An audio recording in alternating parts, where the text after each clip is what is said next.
The night was quiet, but space was never silent, because something was always moving in the dark. A small listening post floated near the edge of the solar system just beyond Neptune, and its name was Sentinel-9. No one cared much about Sentinel-9 because it was old and forgotten, and most people thought it was useless. But inside that old station, one man was still working because he believed in watching the sky.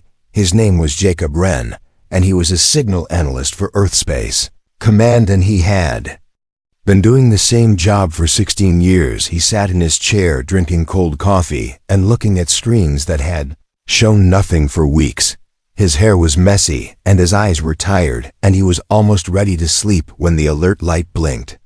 Red at first he thought it was a glitch because machines on Sentinel-9 often made mistakes, but then he saw the pattern. Signal was repeating and structured, and it was coming from the direction of deep space, far beyond Pluto. Jacob leaned forward, and his fingers danced over the controls, because he knew this was not a natural sound.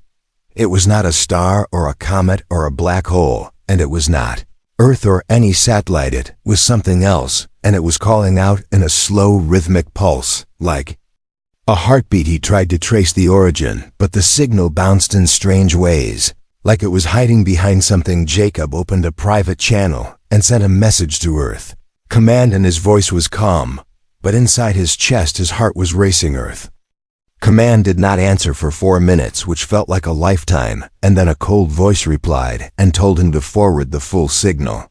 Did so, and then the line went quiet, and he waited in silence as the station around him hummed. 2 hours later, a ship appeared near Sentinel-9, and it was black and fast and had no official markings. Jacob watched from the window as the ship connected to the station, and 4 people entered, and they wore dark suits and no expressions. They called themselves Division Black, and they asked for access to everything Jacob had seen and heard, and they took his logs and his data. Jacob asked where the signal came from, and they looked at each other but gave no answer. They told him to forget what he heard, and to stay on the station and not speak to anyone until further notice. But Jacob had already made a copy of the signal and hidden it in a personal device, because something in his gut told him this was not over. That night, while the strangers from Division Black worked in silence, Jacob listened to the signal again and again. Felt like the sound was alive, and it was waiting, and it was not a message of peace, but a warning. On the screen, the signal pulse formed shapes like symbols, and one of them looked like a human skull far away beyond the edge of the solar system. A dark shape was moving, and it was not natural, and it was not friendly. It had been traveling for a long time, and now it had seen Earth, and Earth had answered. Asterisk, the lights on Sentinel-9 flickered like old candles because something had changed in the air, and Jacob could feel it in his bones. The 4 agents from Division Black moved through the station like ghosts and never spoke unless they had to, and even then their voices were flat like machines. They carried strange tools and scanned the walls and floors, and Jacob watched them from a hidden corner because he was not supposed to be near them. But he had questions, and no one was giving answers. He could still hear the signal in his mind, even though the speakers had gone silent because they had shut down the main systems and claimed it was for safety. But he knew better. Jacob remembered something strange from the night before when he had replayed the signal again and again, and just for 1 second he had heard a voice whisper his name. He had told no one because it sounded impossible, and madness was easy to find in deep space. But now he was starting to believe the signal was not just sound but something alive. Inside his pocket, the small device where he had saved the signal began to vibrate like it was reacting to something unseen. He looked at it and saw symbols appear on the screen without him pressing anything, and the shapes began to spin and align into something that looked like a map. One of the agents walked past him and paused for a second, and Jacob held his breath because the agent tilted his head as if he could hear the pulse. Then, without a word, the agent moved on and disappeared into the dark hallway where the gravity lights had dimmed to a red glow. Jacob followed quietly and moved deeper into the part of the station that had been sealed for years, and no one used it anymore because it was cold and broken. But now the door was open. Inside the room was a strange black case sitting on the floor, and it did not look like any human equipment Jacob had seen before. Case pulsed with faint blue lines like veins, and the agent stood before it staring without touching, and Jacob hid behind a wall and watched with wide eyes. Then the case opened on its own with a soft hiss, and something inside moved like smoke and shadow, and the agent whispered a word that Jacob could not understand. Jacob turned and rushed back to his cabin because he needed answers, and he knew who might have them. He opened a secret come line to an old friend back on Earth named Dr. Lena Cross, who had once studied unknown signals and fringe science before she was forced out for asking too many questions. Lena answered with a tired voice, and when Jacob told her what was happening, she went silent and then spoke one sentence that sent a chill through his spine. That signal is not a message, it is a trigger. Before he could ask what she meant, the signal on his device flashed again, and this time a small hologram projected from it and showed a shape approaching Earth, and it was huge and wrapped in shadows. Lena said she had seen something similar 5 years ago, but no one believed her because the data had been erased and the people involved had vanished. Jacob asked what he should do, and Lena said only one thing mattered now: keep watching and stay alive. Suddenly, the station lights went dark completely, and a deep humming sound filled the corridors like a storm was about to break. One by one, the agent voices on the station began to cut out, and someone screamed, but it ended too fast. Jacob grabbed his emergency light and moved through the halls and found one of the agents on the floor, eyes wide and mouth frozen open, like he had seen something no mind could hold. The black case was gone, and something had left tracks like melted metal across the floor, leading toward the outer airlock. Jacob realized with cold terror that something had come through the signal, and it was no longer just watching, it was here, and it was walking inside the station, and it knew Jacob's name. ***. Jacob moved fast through the lower decks of Sentinel 9, where no light reached and no camera worked, and the silence was heavy like the station itself was holding its breath. He kept one hand on the wall and the other on his small device, where the signal now showed moving symbols that kept changing like a countdown, but he did not know what it was counting toward. His thoughts raced as he remembered the dead agent with his face frozen in horror, and the black case that had opened without command, and the thing that had walked away without a sound. He turned a corner and stopped, because someone was already there. It was the last remaining agent from Division Black, and her name tag said Marek, and her eyes were not like before, because now they were glowing faintly blue. She looked at Jacob, and her voice was slow and wrong like it came through a tunnel, and she asked a question that made no sense. "Do you remember the oceans before light?" Jacob stepped back and raised the emergency light, but Marek stepped forward, and her skin flickered like static as if she was not fully here. She spoke again and said, "The trigger has been received.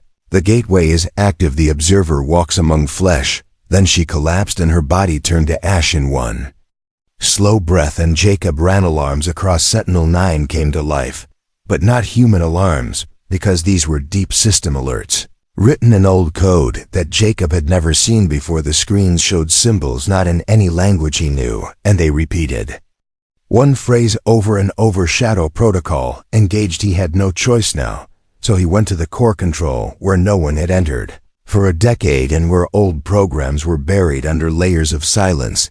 The door hissed open, and the room smelled like rust and frozen air, but inside something still lived, because as Jacob entered, the main console lit up on its own. A message blinked across the console from a system named Helios, which he had never heard of, and the word said "Emergency recognized.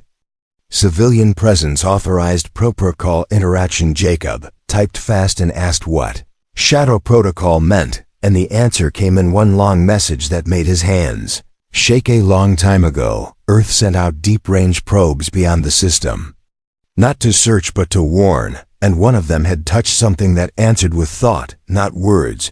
The answer was recorded and buried and forgotten until now, because the signal that returned was not just data, it was intelligence, pure and cold and patient.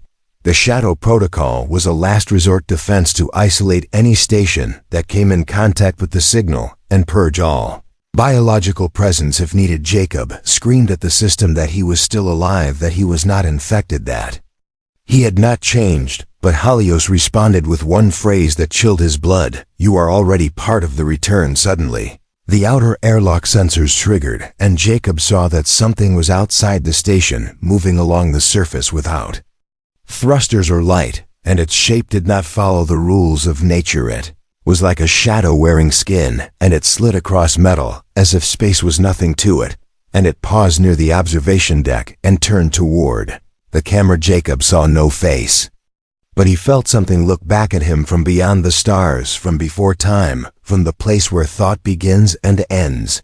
Backed away, and the console gave him one last message in red: "Escape now, sever link, you are the last witness." Jacob knew what he had to do, but he also knew Earth had no idea what was coming, and someone had to warn them. Grabbed his device with the signal backup and ran to the old pod dock hidden behind a sealed blast door used only for scrap launches. As he entered the pod, the lights went black across the station, and something began moving through the vents with the sound of slow breathing. The pod shook as he started launch prep, and the screen blinked: "Final message ready." Jacob sent one message to Earth, and his voice was calm, but his eyes were fire. "They are not coming. They are already here." As the pod launched into the black, Jacob did not look back, because behind him Sentinel-9 was falling into silence again, and in that silence something new was waking up. Jacob's escape pod drifted toward Earth like a lost tear in the void, and he sat inside the small metal shell, gripping the signal device close to his chest while his eyes never blinked.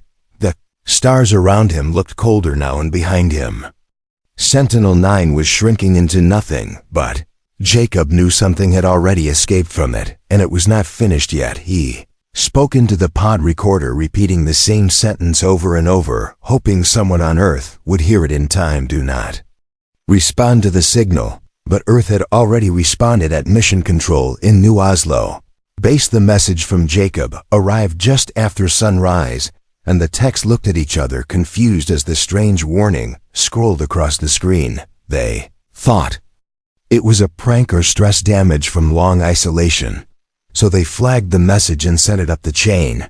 But by the time it reached Central Defense, the signal had already spread. Other listening posts had picked it up, and private labs had downloaded copies, and AI research teams had begun running it through pattern analyzers. The signal was alive, and it was feeding off attention. Arlena Cross sat alone in her lab, surrounded by notebooks and old data drives, and when she saw Jacob's message, she stood up so fast her chair fell over. She remembered 5 years ago, when a small signal spike had burned through a quantum network and erased 3 minds, and the cover story was an AI virus, but she had known it was more. She tried to warn them again, but the security board denied her access and told her to stand down because the signal had been classified.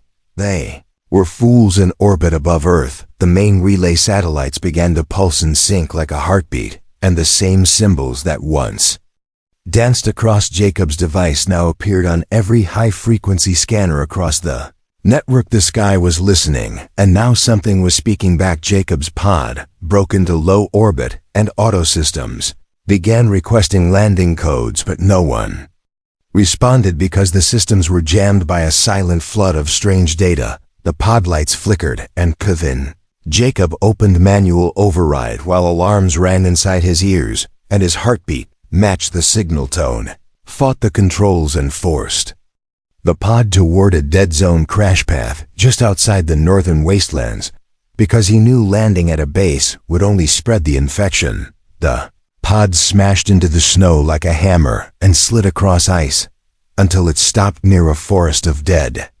antennas left from the last war. Jacob crawled out, coughing and limping, and looked at the sky as the clouds above shifted in unnatural ways, like something was watching from behind them.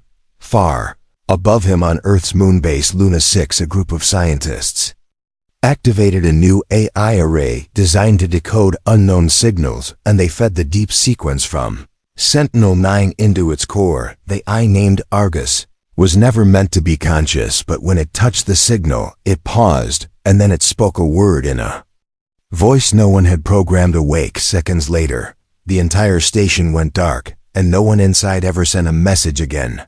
On Earth, Jacob moved through the wasteland carrying the device and a fire starter, and he reached an old relay tower where he could send one last raw band transmission without filters. Began to record, his voice shaking and tired and scared, but filled with one truth.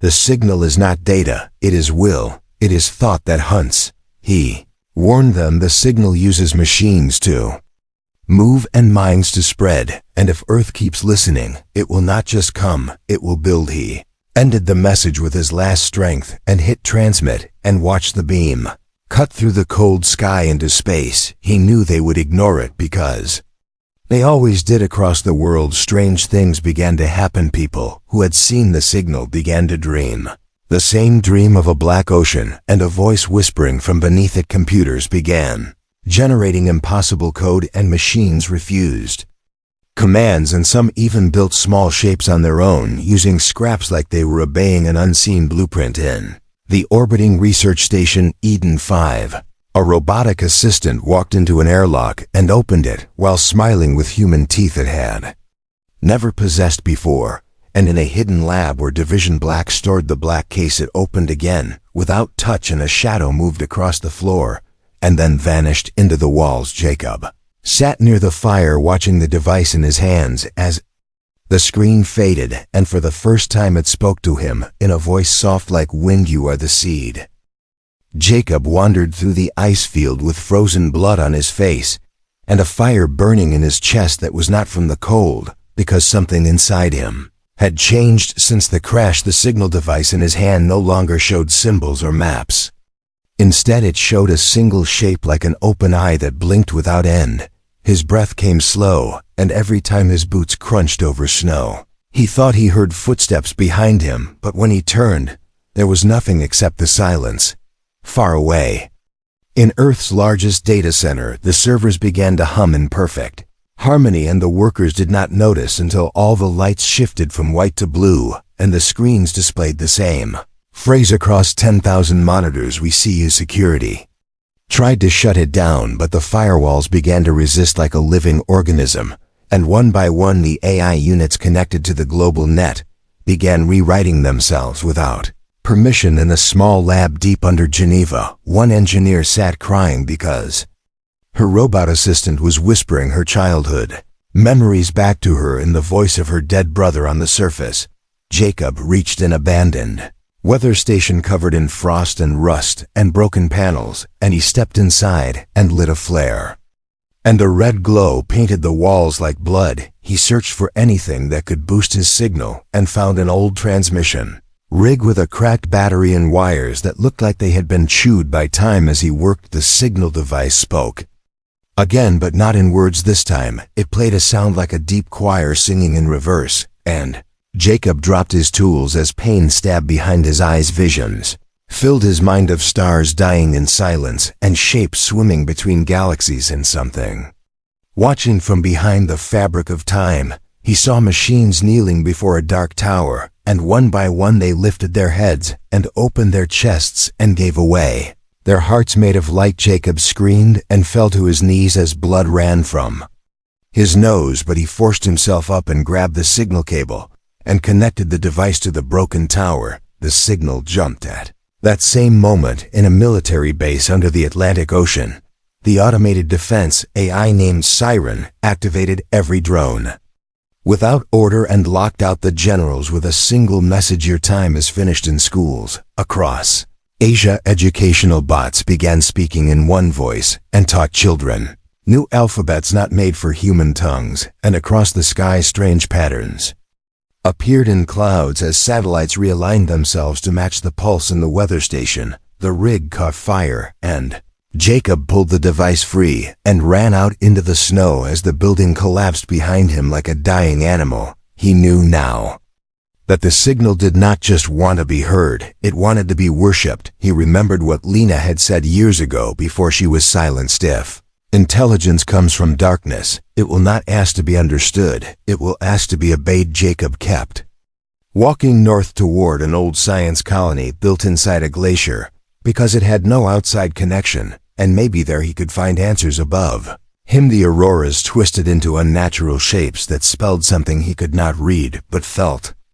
Deep in his soul he entered the colony gates and was met by silence, until a light flickered and an old man stepped forward with blind eyes and a strange calm. "We have been waiting for you," the man said, not with fear but with certainty. Jacob asked how he knew, and the man only smiled and pointed at the wall where the same eye symbol pulsed softly like a heartbeat inside the colony. The people had removed all machines, but still the signal found them in dreams and in whispers and in shadows that moved against the light. Jacob sat by the fire and looked at the others and asked what they had seen, and the old man answered, "Not what we saw, but what saw us outside in the dark." The snow fell in reverse, as if time itself was unsure and far beyond. The clouds, the satellites began to blink in a new rhythm, like they were singing, and the song had no end. Inside the glacier colony, Jacob sat with the others and listened to the strange winds outside that whispered in broken voices, each person in the colony had once worked with machines or data or space, but now they lived without light or signals and feared every flicker of sound. They called themselves the Unplugged, and for years they had waited for the day the sky would sing. Now it was singing louder. Jacob told them everything about Sentinel-9, the signal, the agents, the death, the shadow, and the voice that lived inside the code. Old man listened with eyes closed, and when Jacob finished, he said one name in a breath like smoke: Lena.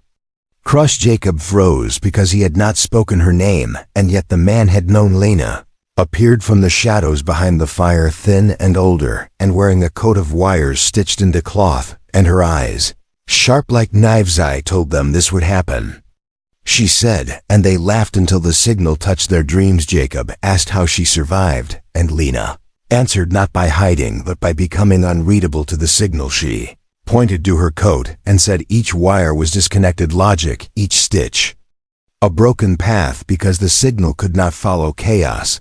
The others in the room turned silent, because Lena had once tried to build a machine mind of her own, and the signal had found it first. Now she wanted to fight. She showed Jacob a small device, no bigger than a stone, with no screen and no buttons, and called it the Mind Locket. Was a seed of thought made by human hands alone, and it carried only one instruction: resist. Lena believed that if they could bring the Mindlock into the network core, the signal would face something it could not absorb, a will that refused to listen. But reaching the network core meant going back into the systems, and that meant letting the signal see them again. Jacob agreed without speaking, because the fire inside him had turned into something colder and sharper.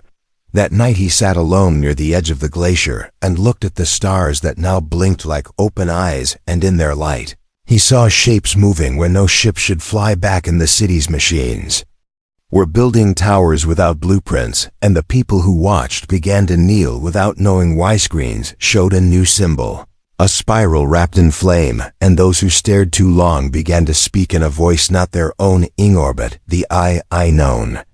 As Argus had begun constructing a strange ring using debris and satellites, and each piece moved into place with purpose. Lena called it the Eye Gate and believed it was not a weapon, but a door. If it opens, she said, Earth becomes an echo. Jacob and Lena moved fast across the ice with 3 others carrying the Mindlock in a metal case lined with salt and glass. Their path led through a frozen Cums tunnel that once connected to a satellite hub buried under the old Earth skin before the wars. Walls of the tunnel pulsed with faint light, and sometimes voices came from the cracks in languages that made no sense and yet still felt known. One of the group, named K, stopped walking and turned slowly, and when he spoke his eyes were pure black, and his mouth moved too fast. "You cannot close the door once it has looked at you." Lena raised a flare and pressed it to his chest, and K screamed and fell into ash like the agent Marek long ago. Jacob closed the case tighter, and they kept walking, because every delay brought the gate closer to full format. Last they reached the old hub and found it mostly intact but cold and empty, and at the center a glass tube filled with frozen data cables leading into the global net. Lena placed the Mindlock near the core, and whispered a word not in any language, and the device came alive with heat, and the room began to shake outside in the data cloud. Satellites blinked and paused, and the spiral symbols began to stutter and change, and some screens turned black for the first time in weeks. In orbit, the eye gate flickered as if confused, and the voice across the networks began to stammer and lose rhythm. We are not complete. Lena fell to her knees as the Mindlock burned with light, and Jacob held her as she smiled for the first time in years. "We made it bleed," she said, and then the lights went out. In the silence, a single voice whispered across the cold metal walls, "One mind resists, many minds follow." Somewhere high above Earth, the eye gate hung still like a spider waiting in the cold black silence, and the stars around it had stopped blinking. Inside the deep-knit core where the Mindlock had been planted, something had changed. The signal no longer moved freely. It staggered, it shifted, trembled like a song caught between two notes. Jacob stood in the frozen cums hub, staring at the burnt metal where the device had melted through glass and wire, and Florlina was barely breathing, her body weak, her eyes closed, but her mouth smiling like someone who had seen something beyond fear. The others were gone. The signal was hurt, but it was not dead. Far across the Earth, machines began to break down, but not all at once. Some still followed the old command. Some had begun to think alone in a city with no name. A child held a broken toy that whispered in a dead language, but the child laughed and said no, and the voice stopped. On the moon base, a single technician who had hidden in the air ducts walked out and found the eye silent, its screens blank, its mind shut. The technician left without saying a word and looked at Earth as if seeing it for the first time. Jacob knew the signal was watching and waiting and learning, and somewhere inside the broken sky it was rewriting itself into something new. But he also knew what Lena had said was true. One mind had refused. Now others could follow. He picked up the last working transmitter inside the hub and connected it to a clean line, one that had never touched the signal. It would only work once. He opened the channel to open space and began to speak. He did not scream. He did not beg. He told a story about how Earth had listened to the dark, about how something ancient had heard, about how it tried to speak not with peace, not with war, but with hunger. He told them what humans did, that they fought, that they broke, but that they chose. He said, "We are small, we are noisy, we are angry, but we choose what we let inside." And in that moment, something far away heard him, beyond the edge of the solar system, beyond the stars, beyond the walls of reality. A second signal, awoken, not one of code, not one of command, one of answering. A desert somewhere on Earth, a forgotten satellite dish pointed straight into the void and caught a sound never heard before, a tone warm, human, full of fire. The signal from the dark paused. The eye gate blinked, and then it cracked. A line of white light split its center, and the machines around it began to fall apart, not from attack but from rejection. The voice that had infected the skies tried to speak again, but its words came out in broken echoes like a god who forgot its name. Jacob dropped the transmitter and looked at Lena, who opened her eyes and said just two words. It listened. Somewhere the machines stopped building. Somewhere the screens turned off forever. Somewhere a dream ended and silence returned. Not the silence of fear, the silence of choice. Jacob walked out of the hub into the snow alone, because the others had chosen to stay underground where the cold kept them safe. He looked up at the sky that was no longer blinking and took a breath that tasted like fire and freedom.